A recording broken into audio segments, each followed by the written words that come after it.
भैया नाम क्या है आपका? नाम मेरा भार्गव चौहान है। ये जगह कौन सी है? फरीदनगर।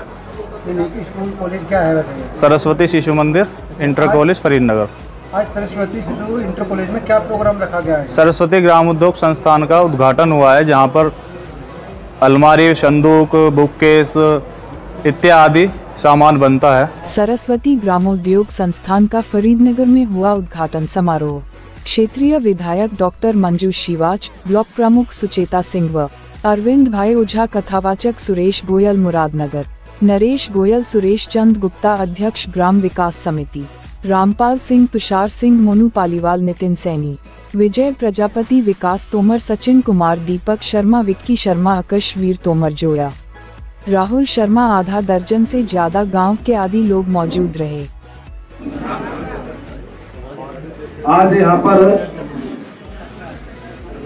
धनपाल जी के दोनों बालकों के द्वारा जो पुरुषार्थ किया जाना है, उनको अपने इस नवीन कार्य के प्रारंभ करने पर हम सभी लोग उन्हें आशीर्वाद देने के लिए यहाँ पर उपस्थित हुए हैं। अपने इस विधानसभा क्षेत्र की प्रथम नागरिक के नाते विधायिका महोदय भी यहाँ उपस्थित है। हमारे सबके संरक्षक के नाते सुरेश भाषा यहाँ पर उपस्थित है और इस संस्थान से जुड़े रहे सभी लोग यहाँ पर। मनुष्य का जीवन है, इसलिए हम मनुष्य का जो कर्तव्य है वो कर्तव्य ये है और प्रगति को प्रकट करना। जो संसार में दिखाई नहीं दे रहा है उसको भी निकालकर दिखाई दिलाना, लोगों को सामने प्रकट करके रख देना। और इसको एक प्रकार से ये कह सकते हैं अव्यक्त को व्यक्त करना। जो अव्यक्त को व्यक्त करता है वो व्यक्ति कहलाता है और व्यक्ति अपने पुरुषार्थ से जो कार्य करता है वो उसका व्यक्तित्व कहलाता है। अर्थात हम अपने जीवन में कर्म कैसा कर रहे हैं, ये कर्म ही हमारा व्यक्तित्व होता है। इसलिए इस व्यक्तित्व को निखारने के लिए भगवान ने हमको पुरुषार्थ दिया है। मनुष्य जब पैदा होता है तो पैदा होते सबसे पहले उसके स्वभाव में एक स्वभाव आता है, वो जो भी मिलता है उसको लेना चाहता है। दोनों हाथों से कुछ भी चीज पकड़ना चाहता है। बच्चा है, उसको गोद में लेंगे तो हमारी जेब में से कुछ निकालेगा। हमारे पास जो चीज है उसको लेना चाहता है। तो ये बच्चे का स्वभाव नहीं, ये मनुष्य का ही स्वभाव है। इसलिए परमात्मा ने हमारे को दो हाथ दिए हैं, दो पैर दिए हैं। निरंतर आगे बढ़ना और हाथों से कर्म करते हुए पुरुषार्थ करना, और उस पुरुषार्थ के बल पर जो भी संसार में वो प्राप्त कर सकता है उसको प्राप्त करने का प्रयत्न करना, ये हमारा पुरुषार्थी स्वभाव है। इसलिए दोनों हाथों से जितना कमा सकते हैं उतना कमाना चाहिए, जितना हम संग्रह कर सकते हैं उतना संग्रह करना चाहिए। तो ये नर का पुरुषार्थ है, क्योंकि नर का स्वभाव है। और दूसरा, परमात्मा ने जो ये दो हाथ दिए हैं, इन्हीं दोनों हाथों से फिर जो कुछ हमने संग्रह किया है उस संग्रह को वापस देने का काम करना, जिसको कहा परमार्थ का काम करना। एक पुरुषार्थ करना, दोनों हाथों से इकट्ठा करना और फिर इन्हीं दोनों हाथों से लोगों को वापस देना, इसको परमार्थ कहा। तो पुरुषार्थ और परमार्थ ये दोनों हमको करने चाहिए, और जो इन दोनों कामों को करता है वो जीवन में श्रेष्ठ बनता चला जाता है। इसलिए हम इस यात्रा को, इस पुरुषार्थ की इस यात्रा को हम नर से नारायण की यात्रा कहते हैं। अर्थात नर बन के पुरुषार्थ करना और नारायण बन के परमार्थ करना, क्योंकि भगवान भी सबको देता है। तो जो देने वाला होता है वो परमार्थी होता है। मैं आज इस अवसर पर यज्ञ के समय नहीं पहुंच पाया था, लेकिन मैं बच्चों को बहुत बहुत आशीर्वाद देता हूं और भगवान से प्रार्थना करता हूं कि उनका कार्य दिनों दिन दुगना चौगुना बढ़े और वो अपने हाथों से खूब कमाए और फिर समाज के सहयोग के लिए, समाज के उत्थान के लिए वो फिर उस पैसे को खर्च भी करें, अपना परिवार चलाएं, अपने परिवार को बढ़ाएं और समाज को बढ़ाएं। इतनी रात के आशीर्वाद के साथ मैं अपनी वाणी को पूर्ण करता हूँ। बोले भारत माता की जय श्री राम। ग्राम विकास समिति बहुत सारे आयाम को लेकर काम करती है। उसमें से एक आयाम ग्राम विकास समिति का है गांवों में रोजगार खड़े करना। उसके अंदर हमने एक छोटा सा लघु उद्योग प्रारंभ किया था।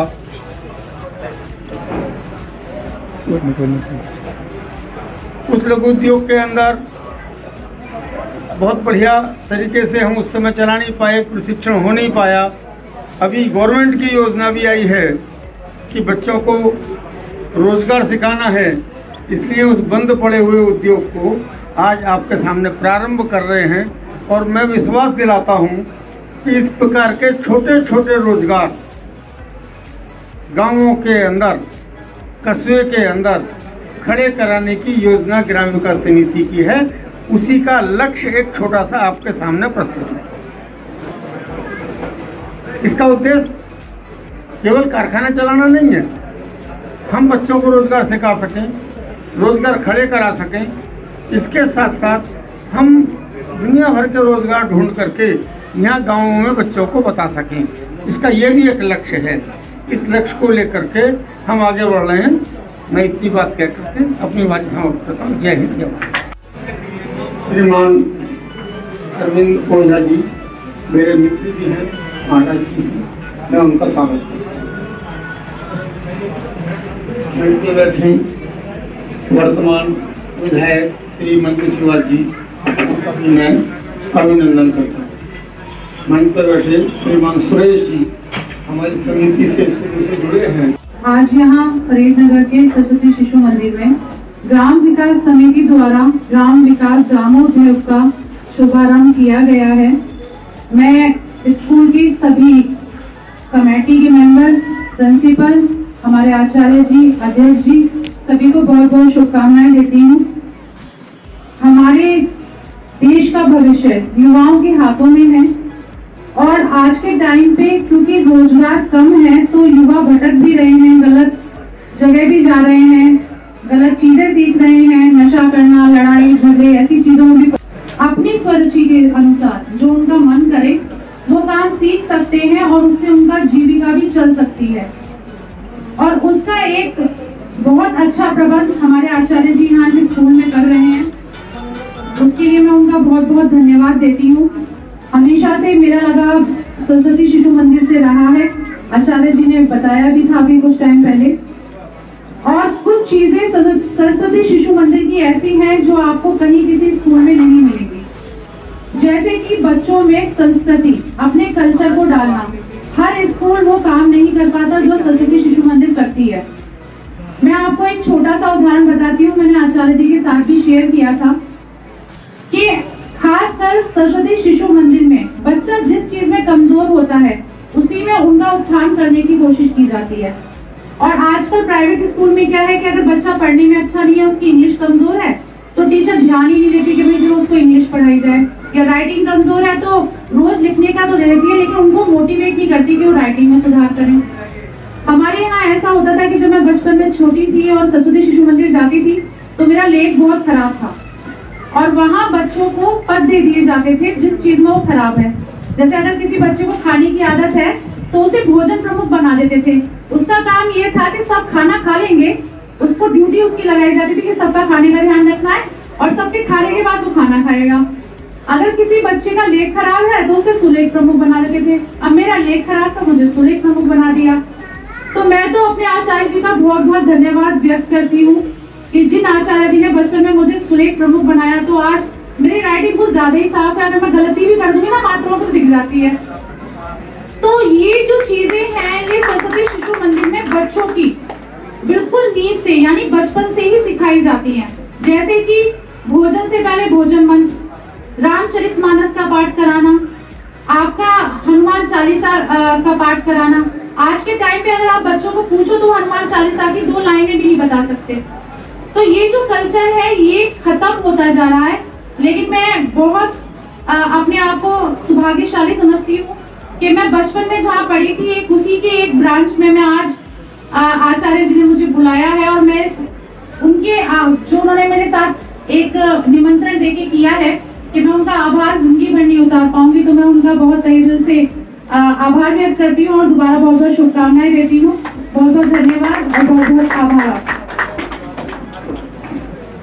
मैनेजमेंट के सभी आदरणीय सदस्यगण, हमारे ब्लॉक के प्रमुख सुचेता जी, आशीष जी, आदरणीय अध्यक्ष जी और बहुत ही अच्छा मंच संचालित कर रहे गुरु जी, सभी को मैं सादर प्रणाम करती हूँ और संस्थान को बहुत बहुत शुभकामनाएं देती हूँ कि वो समय समय पे कुछ ना कुछ नया करते ही रहते हैं।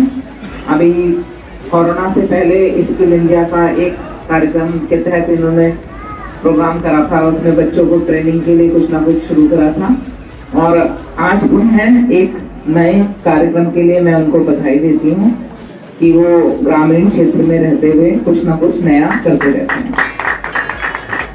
आज भी अपने देश का 70% व्यक्ति गांव में रहता है और निश्चित ही यदि गांव का बच्चा पीछे रह जाएगा तो उत्तर प्रदेश भी पीछे रहेगा और देश भी पीछे रह जाएगा। गांव के बच्चे बहुत अच्छे प्रतिभाशाली होते हैं, लेकिन बहुत बार उन्हें मौका नहीं मिल पाता। और अगर मैं 10 साल पहले चली जाऊं तो हमारे जो भी पूर्णतः सरकारी स्कूल थे उनकी हालत बहुत बिगड़ गई थी। अभी पुनः धीरे धीरे ठीक करने की कोशिश करी जा रही है, लेकिन उस समय शिक्षा का स्तर इतना गिर गया था। तब हमारे ऐसे स्कूल जो हमारे सभी समाज सेवी मिलकर चलाते हैं, ऐसे स्कूलों से बिल्कुल एक किरण देखती थी कि हमारे गांव के बच्चे पढ़ते रहेंगे। और निश्चित ही हमारे आसपास के क्षेत्र के फरीदनगर ही नहीं बल्कि जितने भी आसपास के गांव हैं उन बहुत सारे बच्चों ने यहाँ से शिक्षा ग्रहण करी और उन्होंने अपने परिवार के लिए तो योगदान दिया ही दिया, समाज के लिए भी उन्होंने योगदान दिया और वो बहुत अच्छे अच्छे पदों पर भी आसीन हैं। और आगे भी स्कूल के सभी प्रबंधक और जो सभी शिक्षक हैं उनकी इच्छा यही रहती है कि स्कूल और आगे बढ़े, इसमें और कोर्स आए, साइंस की और अच्छी हमारी स्ट्रेंथ रहे कि जिससे हमारे जो गांव के बच्चे हैं वो साइंस में आके आगे डॉक्टर, इंजीनियर या जो भी है अपनी उस दिशा में जा सकें। साथ ही साथ को एजुकेशन होने के साथ जो हमारे गांव की लड़कियां हैं उनको बहुत बार हिचक होती है कि शहर नहीं भेजा जाता या उनको थोड़ा दूर अगर स्कूल है तो नहीं भेजा जाता। तो बड़े मुझे बहुत अच्छा लगता है कि यहाँ आसपास की बच्चियां भी यहाँ आती हैं और पढ़ती हैं, क्योंकि लड़कियों का शिक्षा लेना बहुत जरूरी है आजकल के समय में। और शिक्षा के साथ साथ व्यवसायिक उनको कोई डिग्री या उनको एक हुनर जो है उनके हाथ में होना चाहिए कि जिससे भविष्य में कभी समय अच्छा रहे ना रहे उन लड़कियों को उस जो भी स्किल वो सीखती हैं, जो हुनर उनके हाथ में होता है, उससे वो अपना परिवार भी चला सकती हैं, परिवार की इनकम में वृद्धि भी कर सकती हैं और सम्मान सहित रह भी सकती हैं। क्योंकि आज लड़कियां लड़कों का दोनों का ही पढ़ना जरूरी है और आधी आबादी अगर पीछे रह जाएगी तो निश्चित ही वो जो विकास है या जो शिक्षा है। भैया नाम क्या आपका? नाम मेरा भार्गव चौहान है। जगह कौन सी है? फरीदनगर। स्कूल कॉलेज क्या है बताइए? सरस्वती शिशु मंदिर इंटर कॉलेज फरीदनगर। आज सरस्वती शिशु इंटर कॉलेज में क्या प्रोग्राम रखा गया है? सरस्वती ग्राम उद्योग संस्थान का उद्घाटन हुआ है, जहां पर अलमारी, संदूक, बुककेस इत्यादि सामान बनता है। सर ये सामान जो बन रहा है यहाँ पर आज जैसे ओपनिंग हुई है, कौन कौन लोग आए थे यहाँ पर? उसमें हमारे क्षेत्रीय विधायक डॉक्टर मंजू शिवाच और हमारे क्षेत्रीय प्रमुख श्रीमती सुचेता सिंह जी और भी।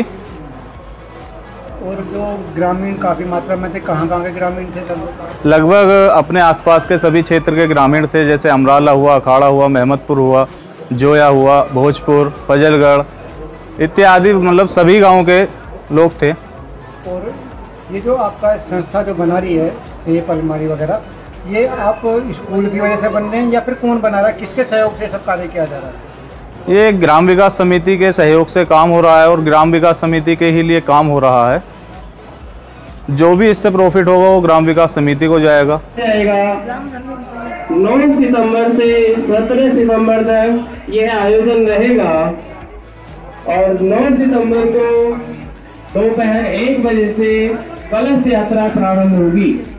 हम सभी बंधु मातृशक्ति इस कथा को प्रभावी बनाने के लिए अपना अमूल्य योगदान करें, सहयोग करें और इस आयोजन को सफल बनाएं।